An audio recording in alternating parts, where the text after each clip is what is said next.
This conference will now be recorded. I'd like to call the meeting to order. Can we have the roll call, please, Deputy Clerk?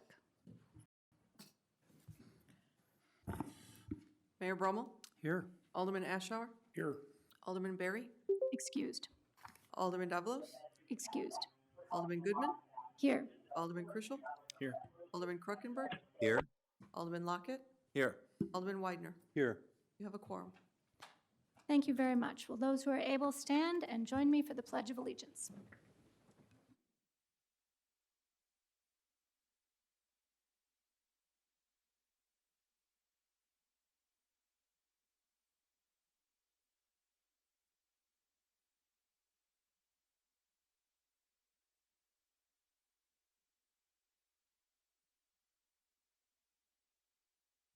Now is the time that we set aside for officials and for public comments.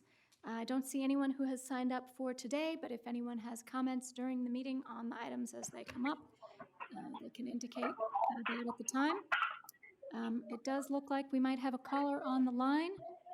So if you have a comment you'd like to make before the meeting starts, you're welcome to do so.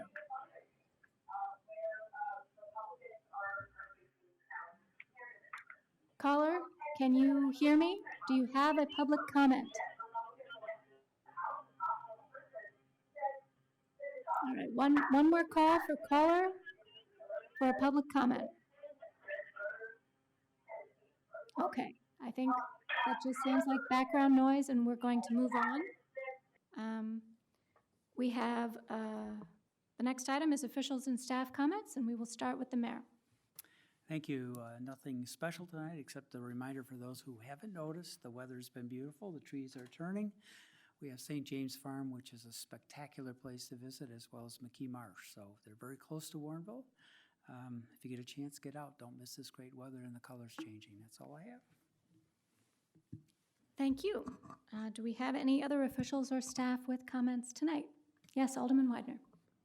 Yes, I'd just like to mention in the spirit of inclusion, diversity, and equity within the Warrenville community, today we recognize Indigenous Peoples Day, and we acknowledge all those who lived here before us and take a minute to honor their culture, values, and the contributions of the many Indigenous people in the communities that lived in the United States and elsewhere.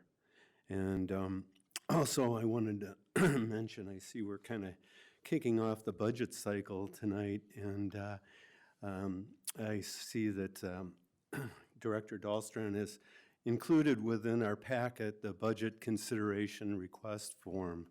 And I would just encourage all council members to take a look at that. It's a great opportunity to submit your ideas. It was one of these forms 10 years ago that made the way for the trailhead to be constructed. And after almost 10 years, we're finally seeing the fruition of that request. So it may take a while to see your form and your idea recognized and completed, but it's a worthwhile effort and gives you an opportunity to work close with staff and create great things within the community. So thank you. Thank you very much for that, Alderman Widener. Anyone else? Okay, we will move on to the business of the meeting, starting with item number 1, a presentation of our fiscal year 2022 annual comprehensive financial report by Lauterbach and Amon, and I'll go to Finance Director Dahlstrom to introduce this item. Thank you, Madam Chairman. Tonight, Brad Porter from Lauterbach and Amon will be presenting the results of our fiscal year 2022 audit. He'll go over that at a high level and will answer any questions you may have when he's done.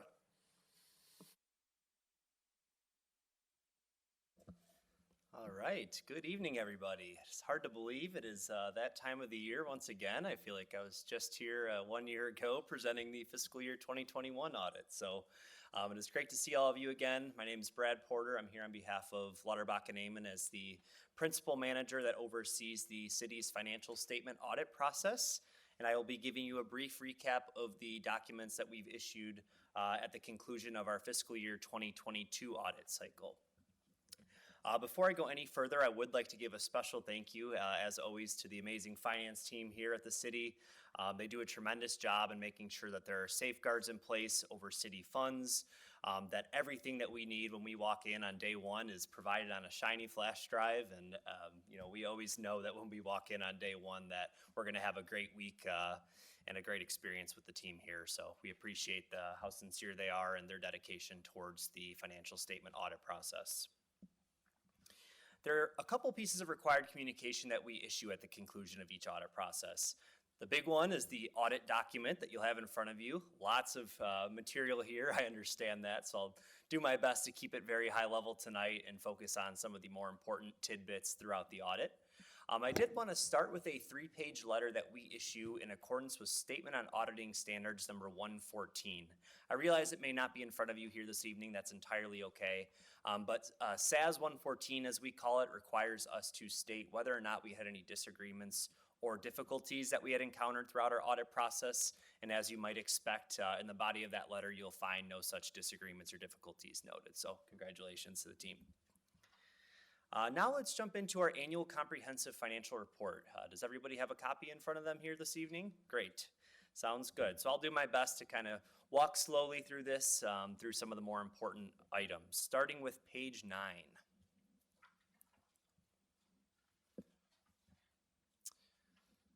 Always like to start my presentations on a good note. Page 9 is what you'll find your Certificate of Achievement Award that was issued by the Government Finance Officers Association. These awards are always reported 1 year in arrears, so you'll see that this is the award for the 4/30/2021 reporting window, and we'll be working once again with the team on the application for the fiscal year 2022 audit document that you'll see in front of you. So we anticipate no hurdles. Each year we get a number of comments from the GFOA reviewers, and we make sure that we implement those for the subsequent reporting windows. So again, anticipate no hurdles there. Really, this award is the highest form of financial reporting excellence that can be recognized across the government space. So there's an additional time burden placed on staff to meet the statistical section, the transmittal letter, and some of the other compliance requirements of the program, all for your viewing pleasure. So it is there's a lot of great information that you'll find within this document as a result of that program. 10-year historical information, some of the transmittal letters, things of that nature. So congratulations on the receipt of the award. Turning to page 12. On page 12, you'll find our Lauterbach name and letterhead. This is what we call our Independent Auditor's Report, and I like to look at this as the most important page within your audit document. It is our responsibility as your audit firm to make sure that we're generating an opinion on the financial statements that are provided to us by management. For fiscal year 2022, we've issued what is known as an unmodified opinion, once again, which is the highest form of opinion that any governmental entity can ultimately receive. You're going to notice a trend here. An unmodified opinion ultimately states that we believe the financial statements are free from material misstatement and that there are sound internal controls in place, as I had pointed out previously, over your receipting, disbursement, payroll, utility billing functions. Turning to page 16. Page 16 starts a section titled Our Management Discussion and Analysis. And I will say across a lot of my clients, this is one of the most detailed management discussion and analysis sections that I've possibly seen. So the staff puts a lot of time and energy in this section to ensure that we realize the financial statements sometimes are not the most user-friendly or easy to interpret. So this section here is going to really give you a bird's eye view of fiscal year 2022 in words, charts, graphs, things that are a little bit easier to understand. So I would highly, highly encourage you to invest most of your time and energy on that section there, and you'll walk away with a much better scope of fiscal year 2022 at a glance. Just a couple of key financial highlights for the year that we typically discuss, beginning on page 48.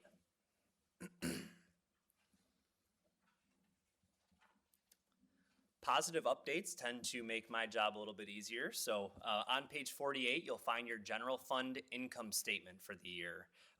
GASB requires it to be termed the Statement of Revenues, Expenses, and Changes in Fund Balance. Again, a fancy term for your fund level income statement. So for fiscal year 2022, the third line up from the bottom is what we call our change in fund balance. You'll see we had an increase of $963,000 in our general fund for fiscal year 2022, which equates to about 8% over the previous year. So obviously great to stay in the green, and it's clear the city did a good job of controlling costs. I know kind of that COVID window is moving past it, but there are still those effects, and I think that the city has done a tremendous job in terms of making sure that they're staying compliant with their budget and such. Turning to page 54, we'll find our statement of revenues, expenses, and changes in net position. Again, a fancy GASB term for our income statement for our enterprise fund, or our water and sewer fund. Once again, third line up from the bottom, you'll see change in net position. I'd like to point out we had an increase of $623,000 for our water and sewer fund for fiscal year 2022, which a little bit smaller percentage, but nonetheless a 3% increase over the prior year at that. Now, I'd just like to touch briefly on our pension funds. If you could turn with me to page, bear with me as I make sure I have the page up in front of me.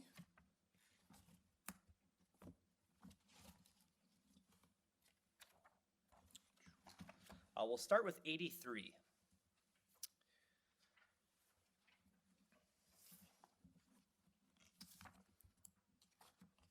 On page 83, you'll find about midway through the page, there's that section titled Our Changes in Net Pension Asset. This is with regards to our IMRF plan specifically.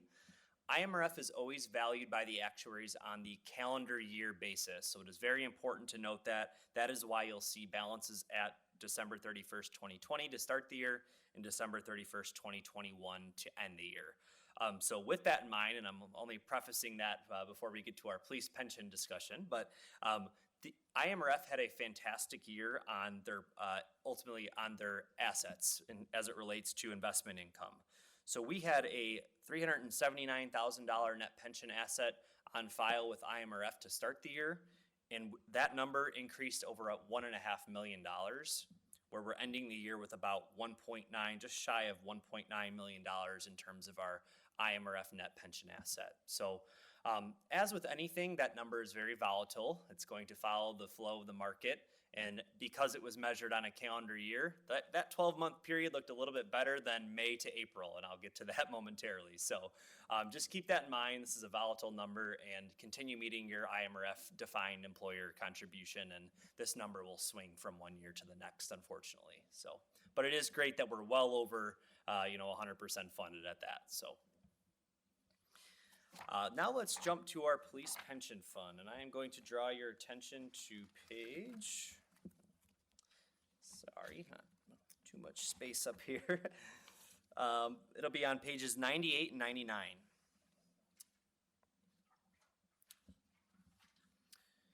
Your police pension fund is valued by a third-party actuary. In this case, it is Lauterbach and Amon, with regards to your GASB 6768 net pension liability. Ultimately, we have a few years of running data since GASB 6768 was implemented in 2015. So if you can try your best to kind of distinguish I know there's 2 pages back to back here, so you might need some space up in front of you, but if you could follow all the way to the far right column, you'll find the 4/30/2022 window. There's an advanced calculation ultimately that results in your net pension liability for the fiscal year. It takes your total pension liability valued at the actuaries, less any assets that you have set aside to help fund that future liability, and it kind of the output of that calculation, or the difference between those two, is what we call our net pension liability. So the double underlined far right $10.42 million liability is ultimately what was out there as of April 30th, 2022. That was a pretty significant increase over the previous fiscal year of $7.9 million. As I had alluded to previously, the fiscal year investment income window was certainly not as high performing as IMRF's fiscal year reporting window. So you'll see that in that calculation, For 2021, we had $4.3 million of investment income, whereas for 4/30/2022, we had a $1.9 million investment loss on pension assets. So the actuaries do their best to help smooth significant impacts like that, which is why you're not going to see that or the percent funded figure drop substantially. This year it went from 77.63% to 70.92%. So I did want to at least let you know of that. Again, with anything, a lot of the actuarial values are very volatile and are going to follow the flow of the market. So certainly something to keep in mind moving forward. But overall, we are in a healthy funded percentage, and I did want to make sure I mentioned that out loud. You're not the only municipality or pension fund that had a similar swing this year. So that concludes kind of my coverage of the audit report. I'm happy to field any questions or comments that you might have. Again, I know there's a lot of material here, so I try to keen in on some of the more important pages, but. Yes, please, go ahead, Alderman Lockett. So when it's not good news, do you have somebody you send? Yes, yes, I do. This is great. This is great to hear, and this helps so much with, you could have just given all the numbers with no information. This is the first time I've ever seen this. Maybe they're all used to it, but it was nice, easy to read and understand. So that was great. I had a question though on page 123. Okay. We had budgeted for the FICA, Medicare, and the IMRF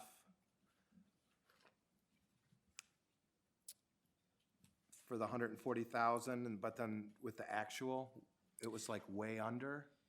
Yeah, so was like what under I think plus that is, some. and Finance Director Dahlstrom can jump in if he feels the need, but with every year we have to ultimately flow the adjustments to our IMRF net pension liability accounts and deferred accounts in your water and sewer funds. So that number is negative because of that significant increase in your net pension liability. Okay. This was the line item, correct me if I'm wrong, that offset or revenue was posted towards. Okay. Yep. All right, so that It's a great offset the question. other one. Okay, all right. Yeah, the water and sewer fund is allocated a small percentage of the cumulative net pension liability and deferred accounts. Okay, So, all right. Thank you very Yep. much. Thank you. Other questions? Yes, Alderman Widener. Yes, thank you for the report and all the good news. I have a question going back to page 99, Okay. which revolves around the percentage of the total pension liability for the police. I know it's been a great concern of this council to try to move towards total funding of the pension liability, and I just wondered how you consider that drop in our challenge to try to get to full funding, and then also what are you seeing in other communities as far as their police pension liabilities, and how close to full funding do you see them?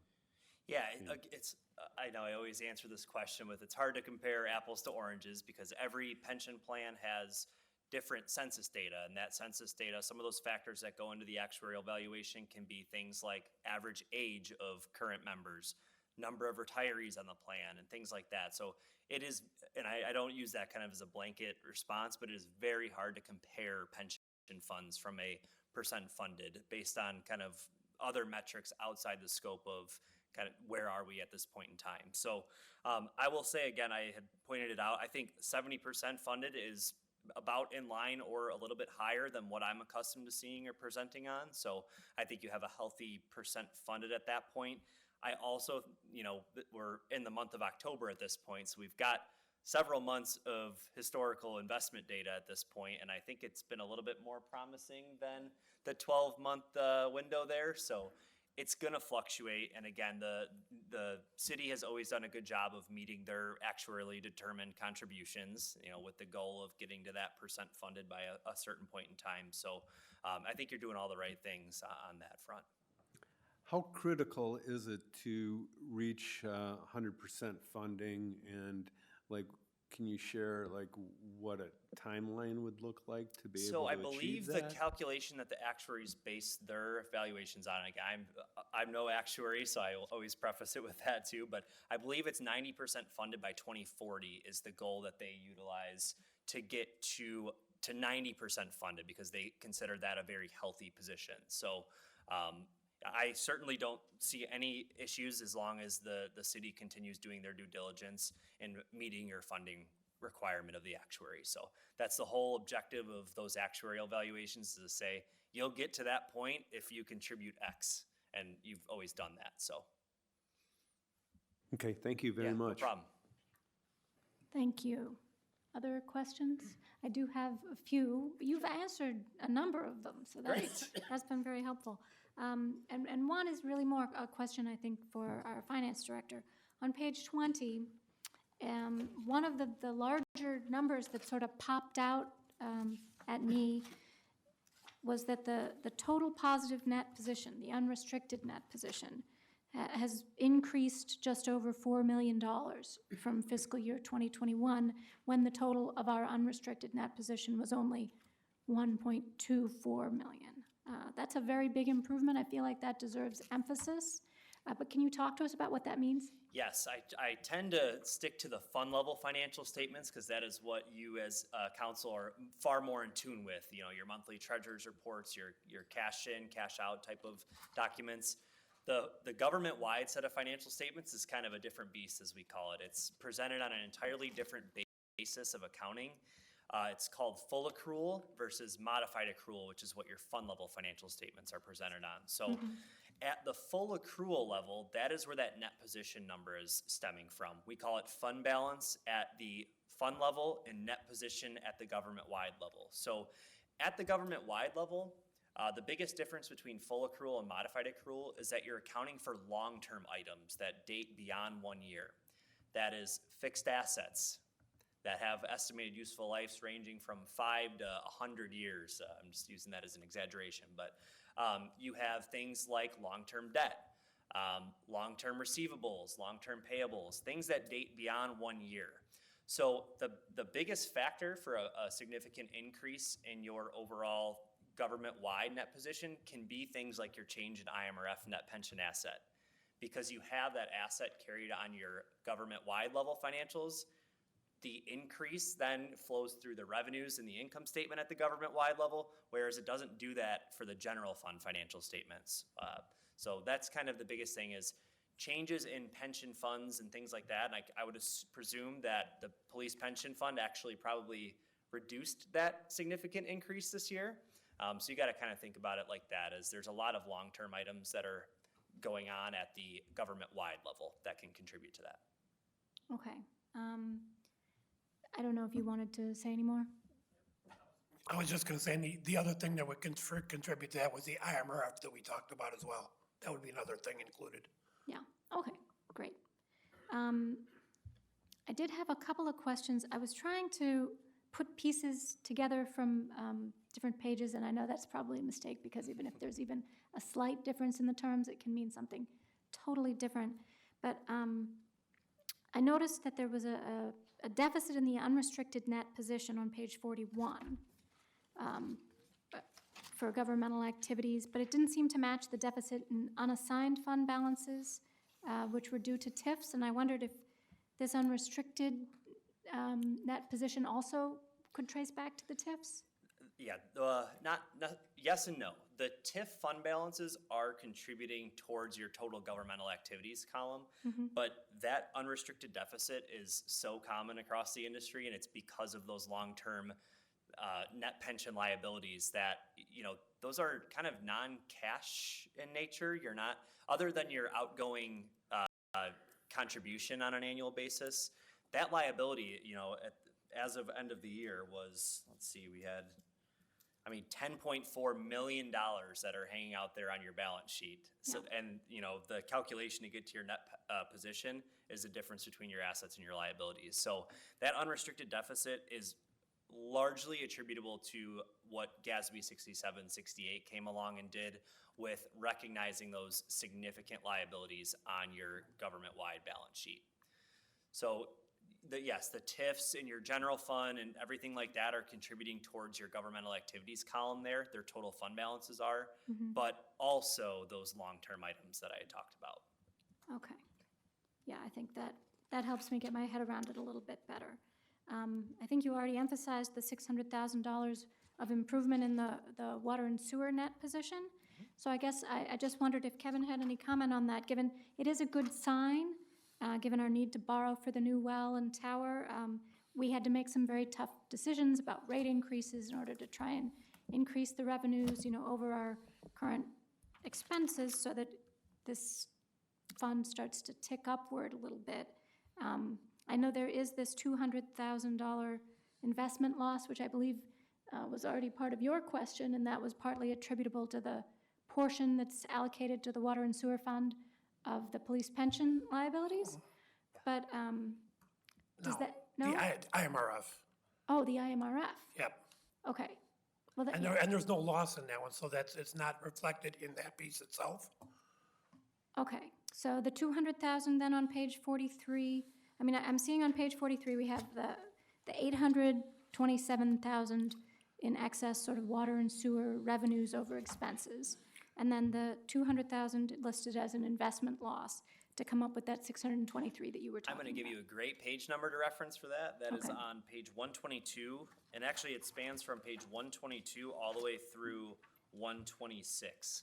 That's going to be your budget to actual schedules for that fund. So if we go, there's a variance column over under budget, and starting with the revenue section, we had sewer sales come in over $211,000 more than what we had budgeted. We had $70,000 surplus for water sales. So I think looking at these couple pages here are going to give you a really good idea of what contributed to that water and sewer fund increase. Okay, but I guess my bigger picture question here is the increase to our water and sewer rates doing what we need it to do, or is it only doing about 3/4 of what we need it to do? It's doing a good chunk of what we would need it to do, and it's what we planned on it doing. It would have been a little better result had we not had an investment income loss for the year. There's not really a whole lot we can do to control the markets ourselves. But had that played in, that would have been even a little better. So it's doing a large part of what we need that to do. Okay. Okay, I think that's the key one. And then my last question was on page 52, which also, I think, has to do with asset depreciation. Yes. So this is, again, water and sewer question.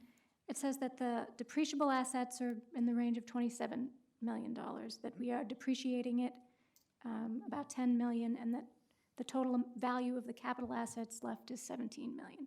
So that looks like, but please correct me if I'm wrong, we have less than 2 more years of depreciation worth of the value of our entire water and sewer system?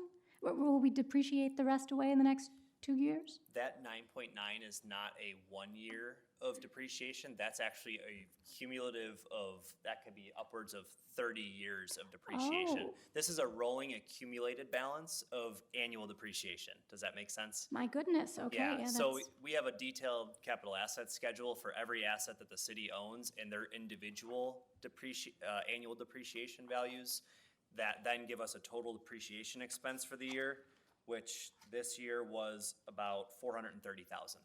430,000, okay. And that's because- on the next page. Yeah, I was gonna say, if you look on page 122, you can actually see the depreciation and amortization figure in the actual column there. It's a little 430,000 and change. Okay, And that's just the single year figure that then obviously feeds into the 9.9 over on the other page you were asking about. okay. Well, I'm sorry if I'm asking stupid questions, but they say the only stupid questions are the ones you don't ask. Couldn't agree more. There's no such thing as a stupid question at all. Okay, well, thank you very much for answering all my questions. I appreciate it. No problem. Yes, please, Mayor. Just as I guess, a summary for the public that's listening, the city and the finance department has very strict rules on purporting their financing and taking care of all of the the way things are done. And according to your report, we do things exactly as we are required to do, and the finance department should be credited with another difficult job, because every year seems like it gets more difficult, but they do it flawlessly. Is that a correct assessment? Well said, yes. Okay. Thank you, Kevin, and thank the department also. I will. Thank you very much. And thank you, Brad. I think No problem. that concludes this item. Yes, we'll go to Alderman Lockett next. I'd like to make a motion that the City Council accept and file the fiscal year 2022 Annual Comprehensive Financial Report. Second. Motion by Alderman Lockett, second by Alderman Kruckenberg. All those in favor? Aye. Motion is approved. Thank you very much. We'll move on to item number 2, the consideration of calendar year 2023 City Council and Committee of the Whole meeting schedule. We'll go to Deputy Clerk Don Gravetti. Thank you.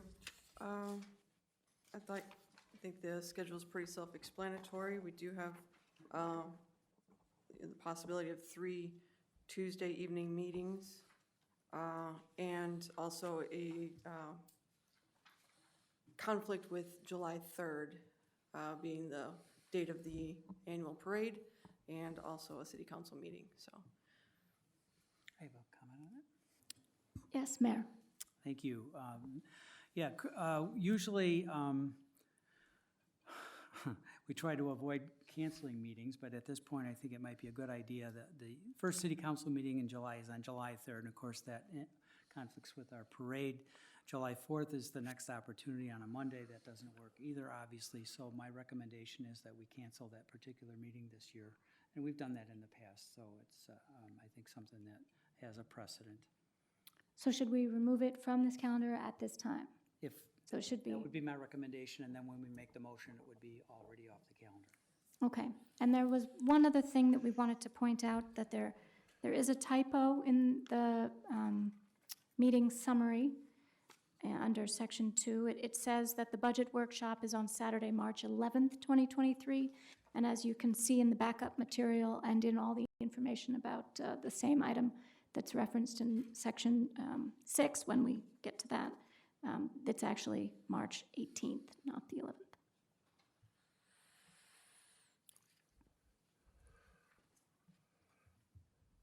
Okay. Okay, does anyone have any questions or comments or would like to make a motion? Alderman Lockett. I'd like to make a motion that the City Council approve an ordinance authorize, oh my gosh, my apologies. I'd like to make a motion, City Council approve this calendar year 2023 City Council and Committee of the Whole meeting schedule as revised. As revised, meaning we are removing the July Aye. meeting. Yes. Third, yes. Second. Okay, we have a motion and a second. Clerk, do you have that motion as made, revised? All right, any further discussion? All those in favor? Opposed? Motion carries. We will move on to item number 3, the consideration of the city year holiday schedule for calendar year 2023. Clerk? Again, the holiday schedule is presented. The city has 11 holidays annually, but you'll notice that New Year's Eve for 2023, due to the weekend, will be observed on January 1st of 2024. Council has the ability to amend any of this if you see a need to, but this is how it falls into place according to our policy. Okay, so just to clarify everything, even though normally, and according to our employee handbook, we have 11 holidays in a year, in this particular calendar year, there will only be 10, and then 12 in the following calendar year. Most likely, yes. Yes, because it will be one extra day moved into 2024, even though it's just moved back in the week as we usually do according to our policy. Are there any questions? Okay, Alderman Lockett. I'd like to make a motion, the city council approve the 2023 city holiday schedule as presented. Motion by Alderman Lockett, second by Alderman Kruckenberg. Chief Toronto, did you have any comment? No, I do not. Okay. We can hear some background noise coming through on your line. All right. If there's any further discussion, let me know. Seeing none, all those in favor? Opposed? Motion carries. Okay, we'll move on to item number 4, the consideration of a request to dispose of surplus property utilizing propertyroom.com for unclaimed property, and we will go to Chief Toronto. Okay. I think I just got unmuted. Thank you. Thank you, Madam Chairman. Tonight, as we have done in numerous other times, we're looking to get council approval for disposal of city property that we have either recovered or city property that is no longer serviceable and would not fit the needs of the department or any other city departments. As we have in the past, we use propertyroom.com for the auctioning of this. The city, utilizing property.com, will get 50% of the sale price for all individual items under $1,000 and 75% of the sale price for individual items sold over $1,000. Excuse me, propertyroom.com will receive the remaining balance as their service fee. We've used them in the past. They're professional, well-run, and efficient. And what their duties include is to pick up and evaluate the items. They destroy items that do not work and recycle them properly if that is the case. They photograph and display all the items on their auction website, and they conduct the auction process. They handle the transactions and shipping the items to the buyers. And there is monthly reporting to the police department regarding which items have been sold, the sale price, the date, and the check remittance until all items have been sold and or destroyed. And if you see under item F4, Exhibit A, there is a exhibit A, and we have 2 classifications there. The first one is Warrenville case number. These are items that have been awarded, found, or are surplus, and under court order, they have been awarded to the city of Warrenville, and you can see all those items listed. We have not been able to find any, excuse me, matching cases there where we could return these to the owner of this property. And the other one is surplus property from the Warrenville Police Department.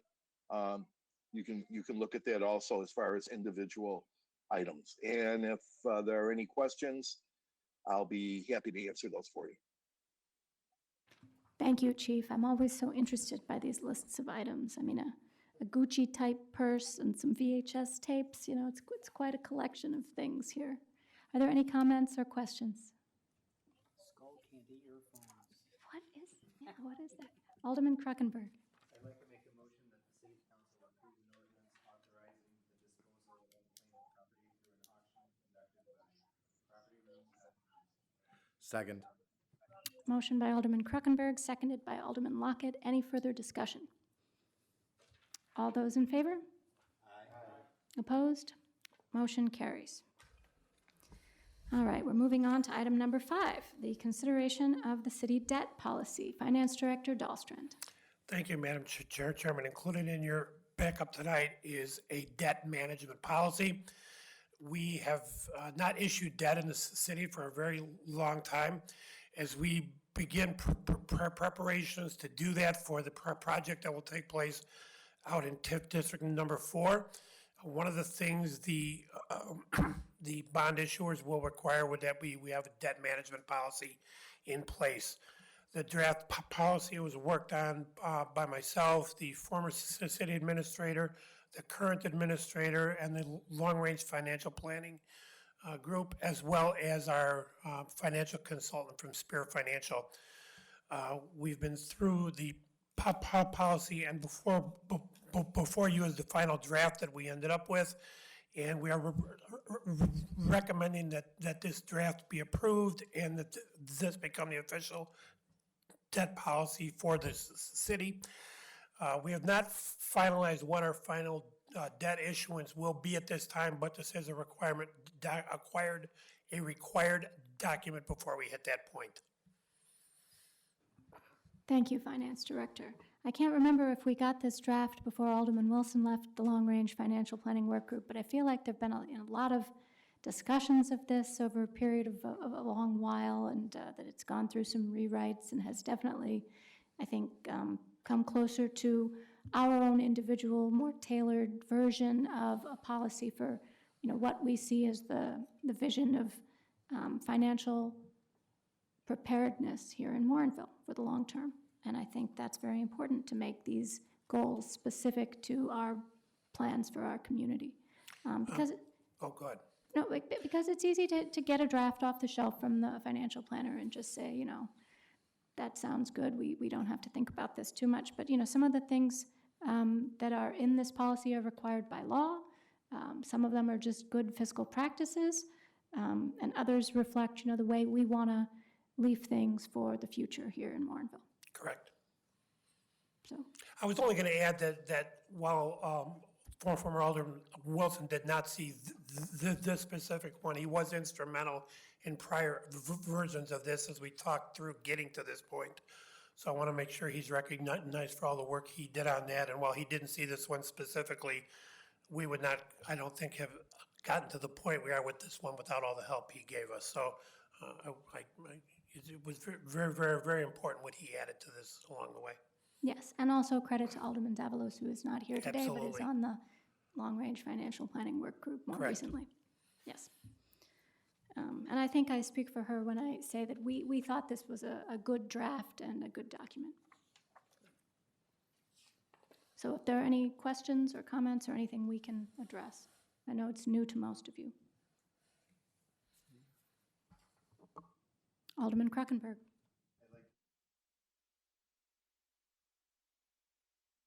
I'd like to make a motion that the city council approve the city debt management policy as proposed. Second. We have a motion by Alderman Kruckenberg, second by Alderman Lockett. Any further discussion? All those in favor? Aye. Opposed? Motion carries. Thank you very much. We will move on to item 6, the consideration of the fiscal year 2024 budget preparation and adoption timeline. Finance Director Dahlstrand. Thank you, Madam Chairman. I can't believe we're doing this again already. But before you is the budget preparation and adoption timeline for the fiscal 2024 budget. It goes along a lot with how we've done this in the past. There are a couple things I do want to point out is that we've rearranged the order of the departmental presentation so that they flow a little easier. We'll begin with the administration and finance presentations at the beginning of February at a city council meeting. We'll follow that up with Public Works, which will be at the Public Works and Infrastructure Committee meeting.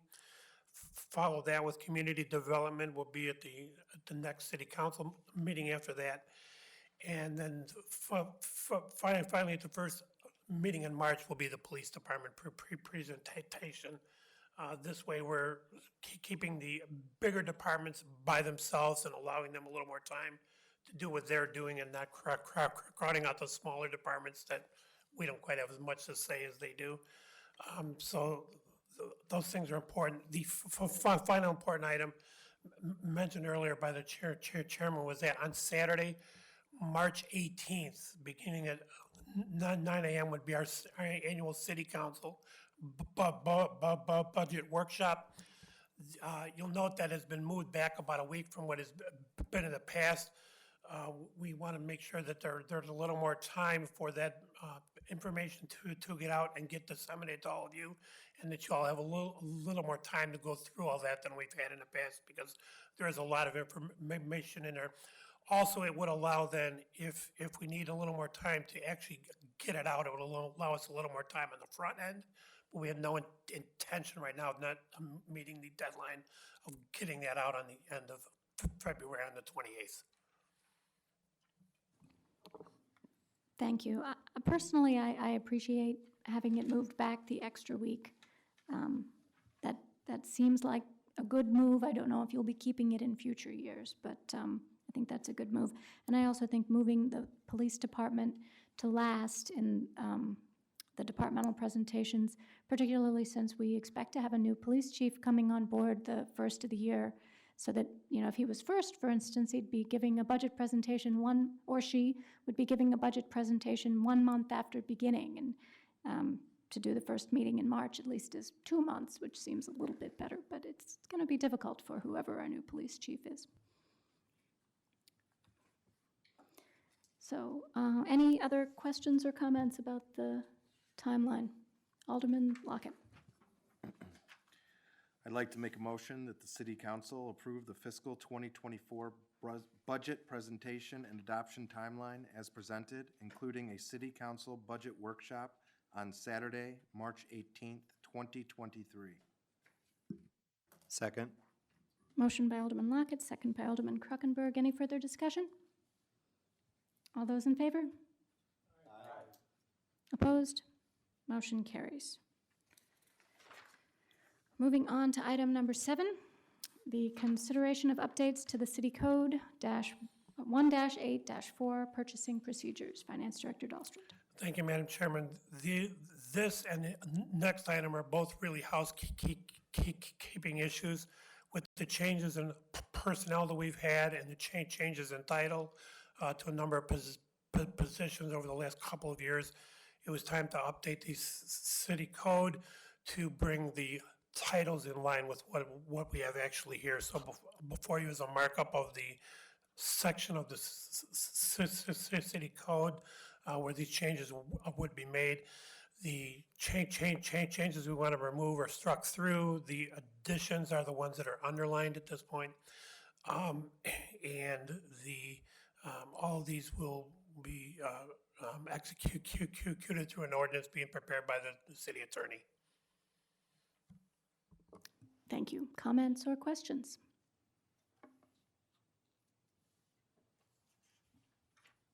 Alderman Widener. Yeah, on these purchases, there's a minimum 3-bid requirement that individuals would seek unless there was an extraordinary circumstance where they were like the sole purpose vendor. Is that correct? For all the ones over $25,000, absolutely, we would be required to go out on those unless there are specific services that don't lend themselves to having to be bid. And then there also is that chance where we approach the city council and ask you to waive the bidding requirement. And that's usually done for sole suppliers when there's a specific supplier of whatever service or item that we're after. We will approach you to waive that requirement as well.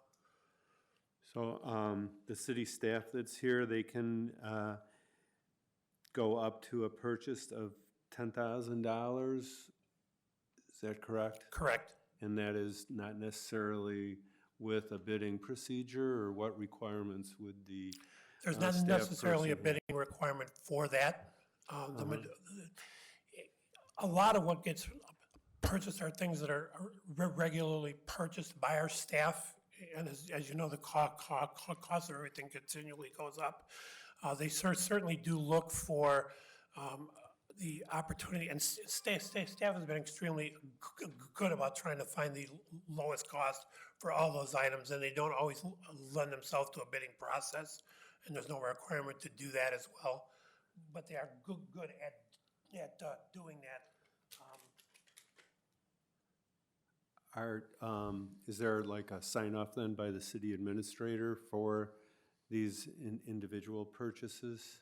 Not the ones that are $10,000 or less, no. No? Okay. Thank you.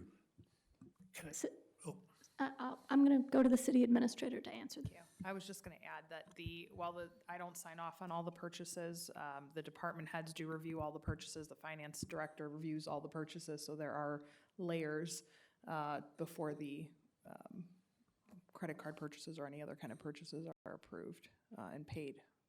So that is part of the process, but we do give staff a lot of discretion with shopping for things that are day-to-day operational necessities. A good example of that is Public Works, right? They need to go to Ace Hardware to buy something that they need for a job or some work that they're doing. To have all of those layers of pre-approval in advance of them being able to buy things would just affect their operational effectiveness. I just wonder that in the future, would it be a good financial procedure to maybe bump it up to say anything more than $5,000 or 5,000, 6,000 would require some oversight or bidding requirement? I just, seems like with employees that, may be in their first year of employment, that could be a lot of freedom that you're providing them, even though there is somewhat of a checkoff. If you look under 4A there, though, every employee is not at that level to buy. It's those supervisory levels that have that approval. The ones below that don't actually have any purchasing authority at all. So it would need to be approved by by at least that level of supervisory personnel before they can buy anything. Okay, thank you. Thank you. I did notice one thing, which is that the senior planner has not been crossed out on page F7. So that's something we also should correct. That's a good catch. We'll correct that as well. Thank you. Yeah, I was just looking at this list and saying, well, that person hasn't been working here for 1 year. That person hasn't been working. We do have a new communications coordinator, and we have some people who have been in their roles for less than a year who have certainly been working here for more than 1 year. I think, the people who have purchase authority are people who have earned positions of tremendous trust and responsibility with the city. And there are also frequent updates within our city council packets that list expenses so that the city council has approval as well and can ask questions about them or raise concerns if any of the particular costs. I know these are not items in our packets that usually get a lot of questions by members of the city council, but that information is very regularly provided to us. And if we have questions, we can certainly always ask them. But I'll go to the Assistant City Administrator.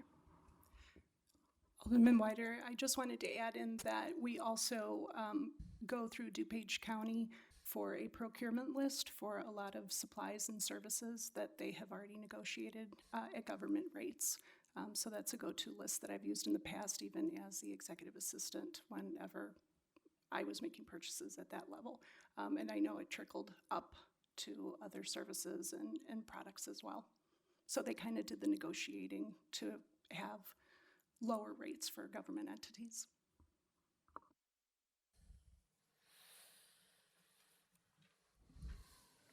Thank you very much for the thoughtful questions. Alderman Lockett. I'd like to make a motion that City Council accept staff recommendations and direct staff to work with the city attorney to draft an ordinance amending City Code Title I, Chapter 8, Section 4, Purchasing Procedures with the recommended language updates, and to present the City Council with the draft ordinance for consideration after it is made available, including the amendment, which is the removal of the senior planner. Perfect. Second. Second by, we have a motion by Alderman Lockett, second by Alderman Kruckenberg. Clerk, did you get all that with the amendment? Okay. Any further discussion? All those in favor? Aye. Opposed? Motion carries. We'll move on to number 8, the consideration of updates to our commercial card policies and procedures. Finance Director Dahlstrom. Thank you, Madam Chairman. As I mentioned, this is pretty much along the same lines of what we just did with the code. Appendix C to the city financial policies deals with the city commercial card that is issued to approximately 14 or 15 members of staff here. You'll notice on this one, I actually did remember to remove the senior planner on here. I just forgot on the last one, apparently. So the recommended changes in here would be incorporated into the updated document.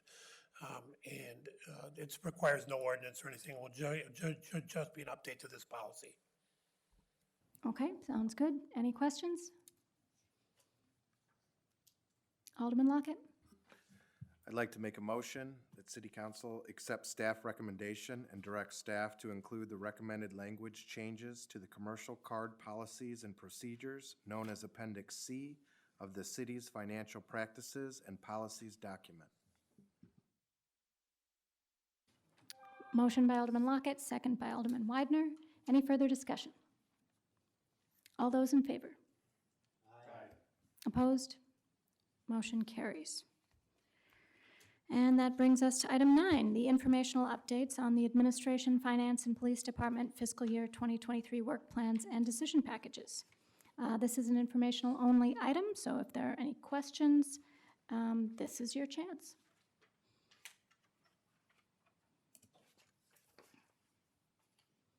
Okay, seeing none, we will move on to item G, commendations. And Chief Toronto, if you're there, please describe these for us.